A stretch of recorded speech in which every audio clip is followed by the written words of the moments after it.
Isipin mo na lang, Andrea, na nag-picnic tayo sa malayong lugar. Kaya lang may asungot. Nariningan mo ba ako, Andrea? Bakit? Natatamaan ka ba? Mami, ano nga palang favorite song mo? Hindi mo alam kung anong favorite song ni Jaime? Bakit? Ikaw alam mo? Oo! O sige nga, anong favorite song ni Jaime? Ano? Hindi mo naman pala alam. Hindi. Di ba Total Eclipse of the Heart? Di ba yun ang favorite song mo? Oo. Oh! Susil, Oh! matagal na yun. Bata pa tayo. Siyempre, nagbabago ang taste habang, malaki na tayo. Tama! Hindi naman ibig sabihin na meron siyang isang gustong bagay o tao noon, eh yung pa rin ang gusto niya ngayon. Hindi. Pero kung ano naman yung mga paborito mo noon, okay pa rin yun hanggang ngayon. Classic na nga eh. Okay Di ba? Okay din yun. Kahit ano pa sabihin mo, luma pa rin yun. Kaya Iba lang. pa rin yung bago. Diba, siyempre, iba na yung bago. So, Hami, ano na ang bagong favorite song mo ngayon?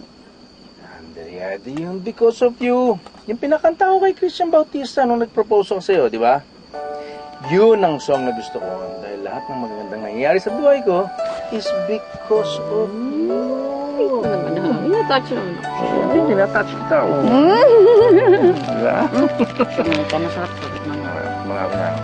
Bago yan! Sarap! Parang naririn niyo yung pagmamahal ko sa'yo.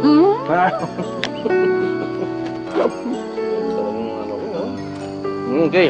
Ano pa? Kapag yan. Mabubusog tayo rito, ah.